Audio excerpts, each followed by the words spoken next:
Due Process, winner of 21 Regional Emmy Awards, including the 2010 New York Emmy for our coverage of voting rights and the 2012 Mid-Atlantic Emmys for Outstanding Interview Special and Outstanding Discussion Series.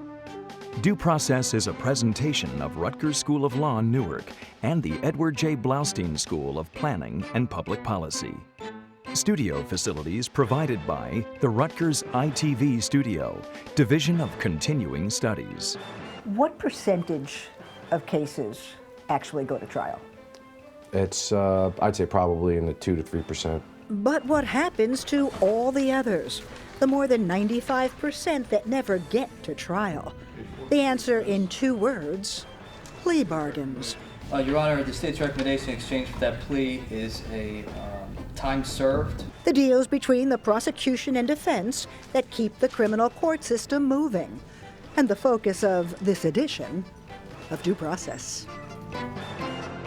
Major funding for Due Process provided by the Fund for New Jersey, supporting informed citizens for an effective democracy.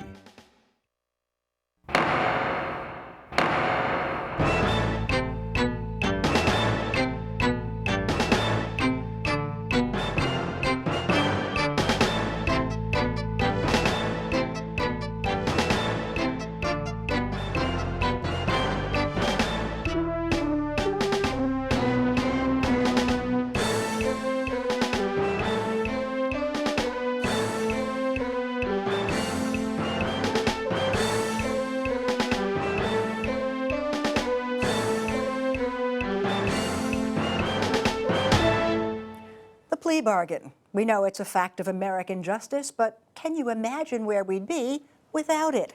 In fact, without the plea deal, the system would simply grind to a halt. And should that be cause for concern? I'm Sandra King, and on this edition of Due Process, we ponder the hypothetical question: does the plea bargain promote justice or impede it?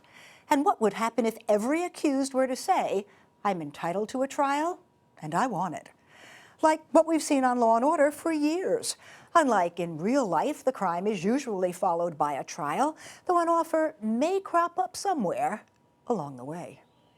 Murder 1 for the mailman, assault 1 and attempted murder 2 for Catherine Lansing, and you open up on the cases you know about. Life without parole. Murder 2 for the mailman, assault 3 for Lansing, 25 to life. No. You make this deal or Mr. Bergstrom and I are out of here. But while cases on Law & Order tend to find their way to trial, the real deal is just that: a negotiated agreement, a plea deal in lieu of trial in almost every case. You're willing to plead guilty to the offense of criminal restraint. Do you know what that crime means? Yes. All right, and do you know that since it is a third-degree crime, it's punishable by a maximum of 5 years imprisonment in the New Jersey State Prison? Do you understand that? Yes. What percentage of cases wind up actually going to trial? It's 1 to 2%. For example, here in Essex County in the last 12 months, we had just about 4,500 criminal indictments, and we had, I believe, 83 trials. Mr. Kamal agrees to retract his plea of not guilty and plead guilty to count 6 of the indictment, which is resisting by flight. So most cases don't go to trial. Oh, very, very few actually do. Very few cases go to trial. And yet every defendant has the right to a jury trial. Correct. The American justice system may not have started out that way, but it's grown to be a matter of let's make a deal. And by now, the courts, the criminals, the prosecution and defense, they all rely on reaching a bargain before a jury is ever called. From a defense lawyer's perspective, a plea bargain is a circumstance where your client materially benefits from a negotiated disposition with the government. In fact, in order for it to really be a plea bargain that you feel good about, he needs to have gotten more than he deserved in terms of concessions. What's the state's recommendation? Your Honor, the state's recommendation in exchange for that plea is a time served. Time served. 35 days. Just a month in jail in exchange for a plea of 1 count of resisting arrest. The other, more serious counts, dismissed along with the risk Your Honor, from, of real time. 2000 Had he gone to trial and been convicted on everything with which he was charged, what would his exposure have been? Everything that was in the indictment, everything would have been minimum 20 years. Plea bargains give everybody in the system an opportunity to advance arguments for what you might call a relatively just result. Why not for those cases of people that are usually charged with third and fourth degree offenses, which are the lower level offenses, who even if you went to trial and received the conviction, would get probation anyway? Why not enter into a plea bargain where you could do that ahead of time and concentrate those other resources towards trials of your more serious offenders? In evaluating this particular one, I think it's a good set of facts, a good defendant who is likely to be rehabilitated by the pretrial intervention program.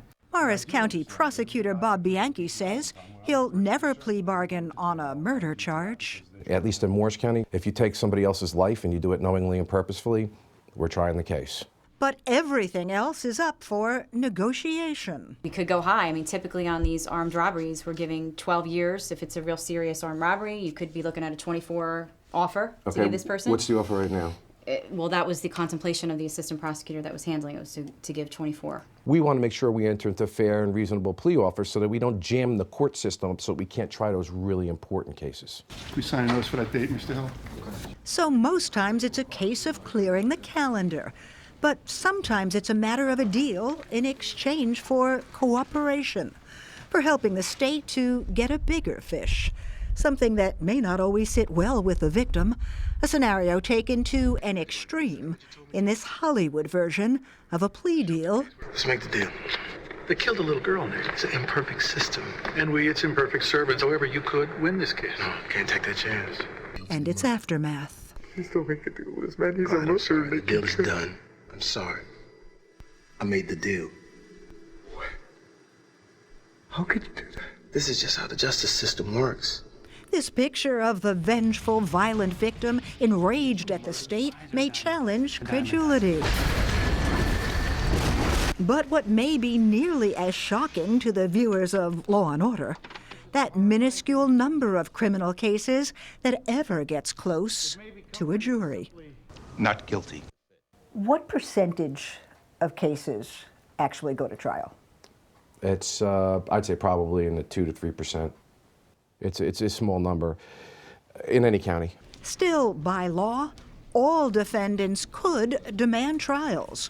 And what if they did? The system would be overwhelmed. It's the simplest way to say it. It would be overwhelmed. If everyone asked for a jury trial, we'd have a 25-year backlog, or the governor and the legislature would have to beef up the bench considerably. Considerably. Considerably.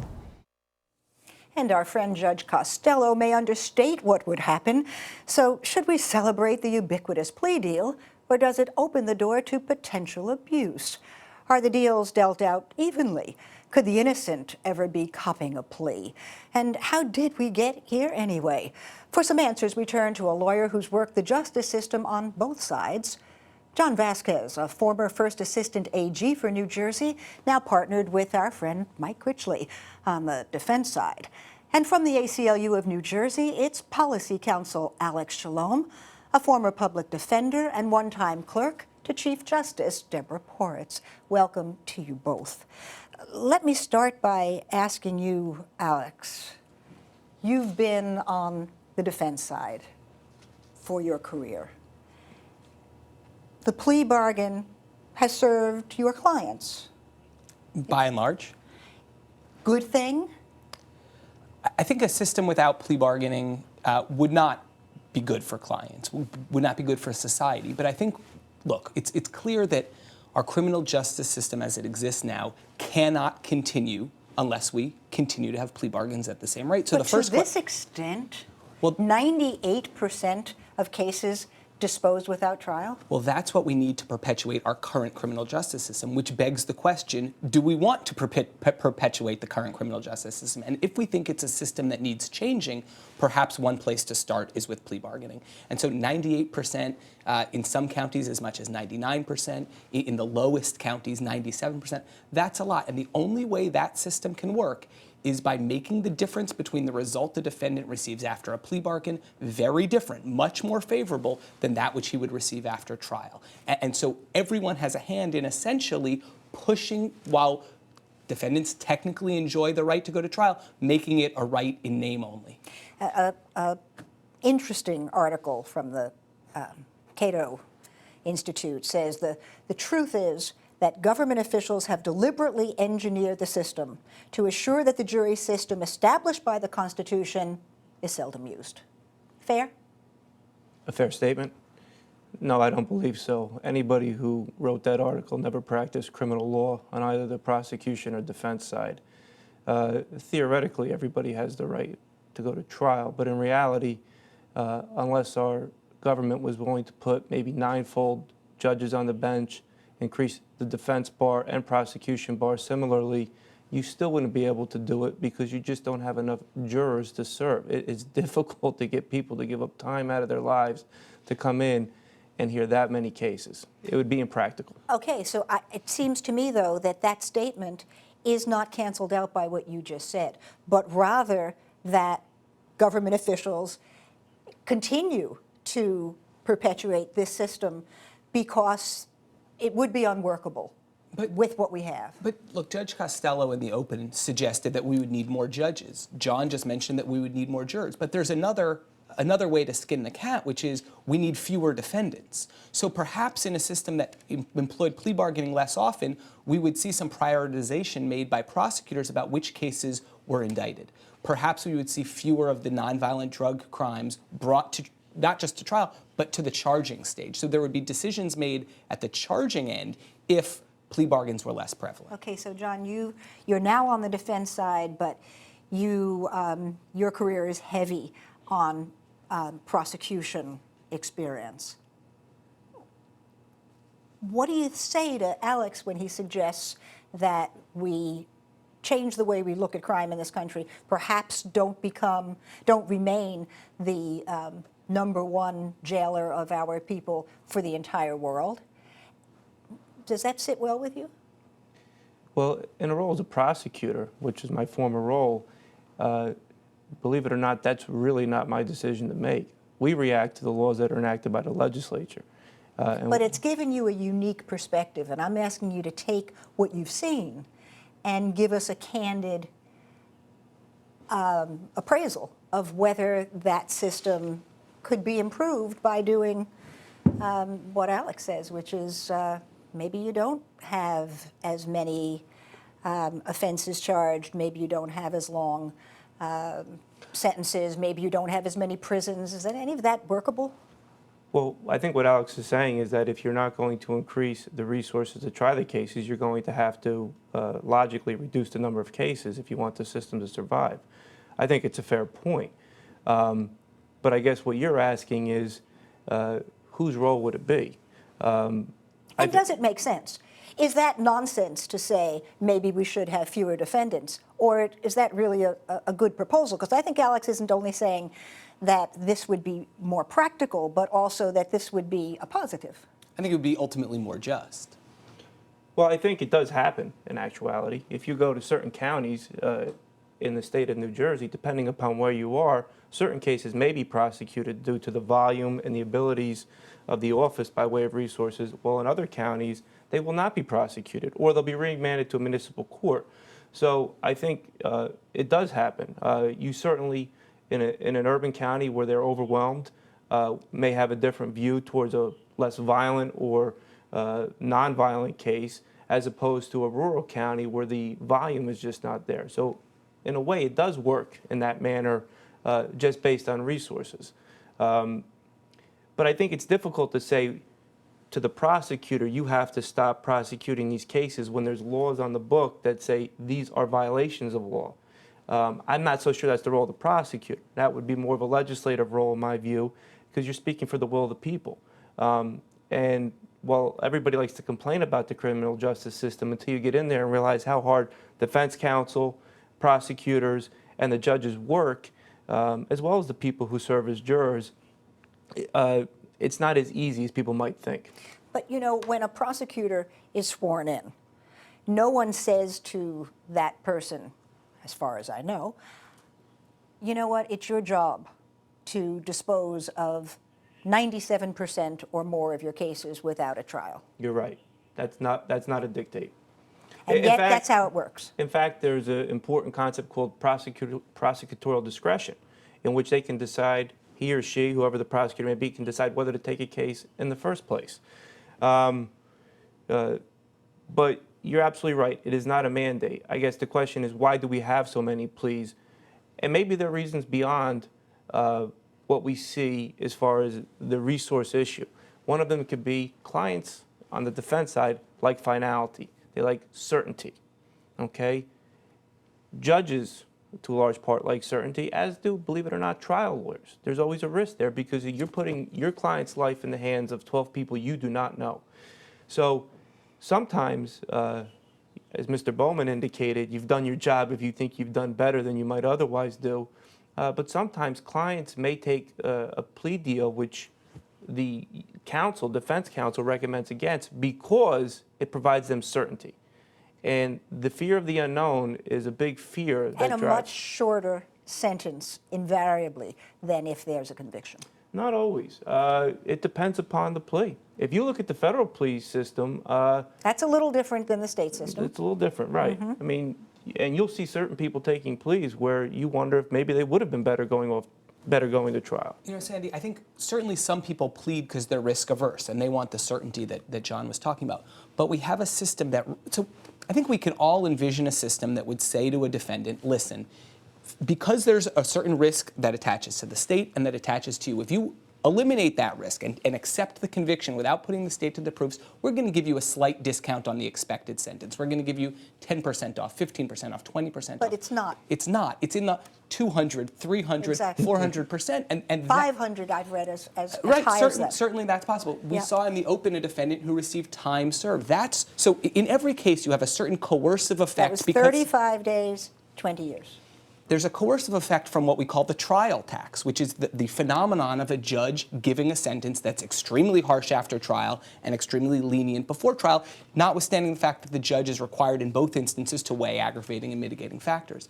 But that coercive effect is magnified for poor defendants. And that's because when they're pretrial detainees, when they're locked up before trial and they're given the choice of either plead guilty and go home or assert your rights and have a trial which might take 6 months, it might take a year, it might take 18 months, it might take 4 years from the time you first are a pretrial detainee till the time you receive a trial. So aside from what that says to our conceptions of a presumption of innocence, think about the pressure that exerts on a poor defendant to plead guilty, notwithstanding his factual innocence. Okay, exactly. So that begs the question, do we therefore have reason to worry that we have innocent defendants who are told by a lawyer who is absolutely, being forthright, listen, if you go, we don't know what could happen with the jury.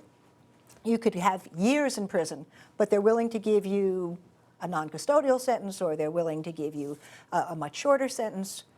Do you worry that there are people who plea even though they're innocent? I think as a practical matter, without having any direct evidence, I'm sure there are people plea today who are not actually guilty of the crimes to which they're pleading. I don't think you have to look at anything more than something like the Innocence Project, where you see people on death row, the most serious crime, the most serious penalty, who are being exonerated because of DNA. If those folks can get through our system and be convicted when they actually did not commit the crime, then there's not a doubt in my mind other people will plead even if they are not guilty. As a defense counsel, we like to tell our clients that innocence helps, but it's not dispositive because it's the evidence. And unfortunately, one of the weaknesses in our system is because none of us do have a crystal ball, can see precisely what happened. We're dealing with shadows and remnants of events, what we call evidence, and that evidence will control. And you have to weigh, obviously, innocence, but you also have to weigh what are the chances of conviction if I fight this. Okay, so this seems to me to be a big problem. It certainly is that the innocent people plead guilty, and John referenced the Innocence Project and people who are exonerated after going to trial, but in the Innocence Project's long list of exonerees includes a whole host of people who pled guilty and were later exonerated, and those were people probably who looked at the evidence and decided they were risk-averse and didn't want to take the chance with a death sentence or a sentence of life in prison without parole and accepted a lesser sentence. And on a lower scale, on a lower level scale, that happens every day. Now, technically in New Jersey, we don't allow the innocent to plead guilty by rule of court and by rules of professional conduct. Lawyers aren't allowed to advise their clients to plead guilty, but it's really a Hobson's choice for a lawyer to say to a client who's stuck in jail, no, if you're telling me you're not guilty, you must sit in jail for 6 more months and face the chance of going to prison for a long time rather than getting out of jail today. It's a reality that everyone who's in the system knows about, that innocent people do in fact plead guilty. And in some states, in some jurisdictions, we allow someone to stand up and say, I'm not guilty, but I want to accept this plea deal. But we don't allow that in New Jersey. No, we don't allow that in New Jersey. Right. We actually force the person to say, yes, I did this. That's right. And that seems to me almost more hideous. It's piling on even more. What do we do? We've got about 4 minutes left, and I really don't know what the answer is. We've gotten one proposal here from Alex, which might allow us to have more trials, but the whole system now depends on the plea bargain. Is there any way to get past that so that we don't have this kind of horrendous happening? Well, again, I mean, the question is, do you want to get past it? So, for instance, in the example we saw with the gentleman who got 35 days when he was facing a minimum of 20 years, what don't we know? What's the underlying assumption? That the substantive case was a good case. That case may have fallen apart on the prosecutor. Yes. You know, witnesses changed their testimony, evidence did not come through.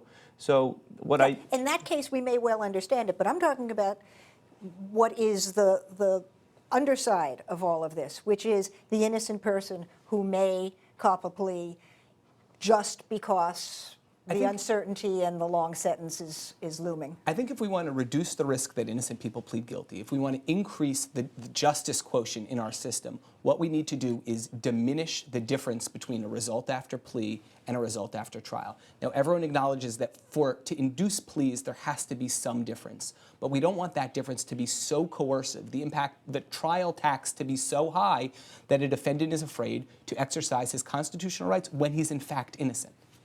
And how does that sit with you? I agree with Alice's comments. I mean, and I guess it depends what system you're in.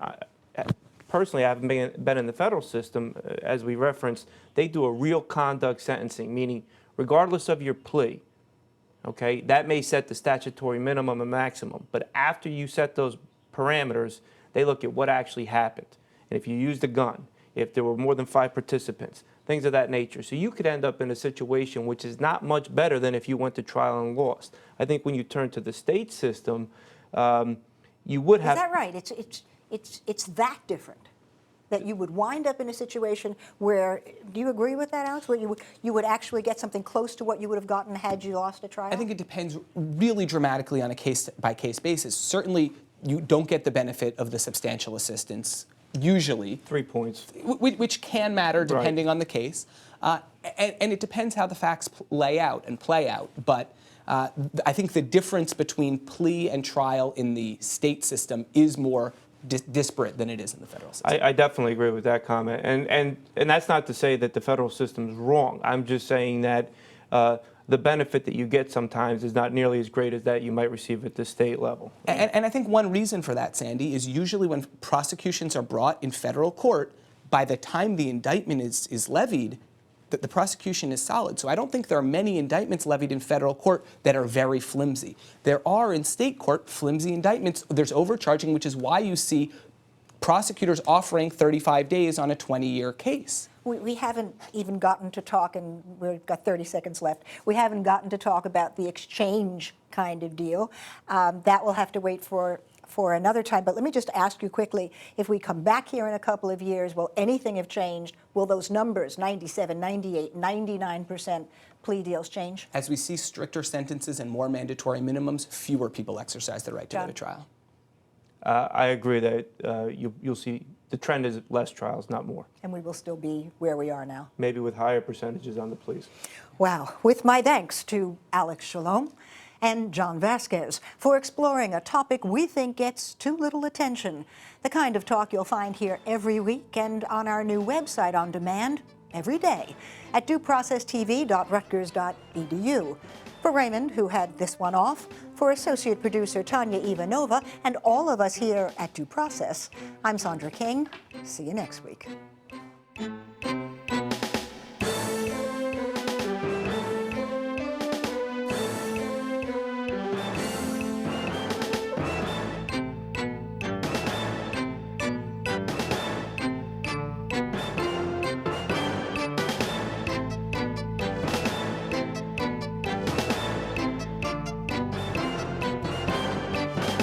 Percentage of cases wind up actually going to trial? It's 1 to 2%. For example, here in Essex County in the last 12 months, we had just about 4,500 criminal indictments, and we had, I believe, 83 trials, 90 trials, somewhere in that neighborhood. 83 trials out of how many? 4,400. Is that a good thing? I think it's the right thing. It's, by the way, it's the same across the state and across the nation, year after year after year. And it's not too far off the percentage in civil, where we also try about 2% of the cases that are filed in the court. I don't think it's a bad thing. I think it's the way the system works.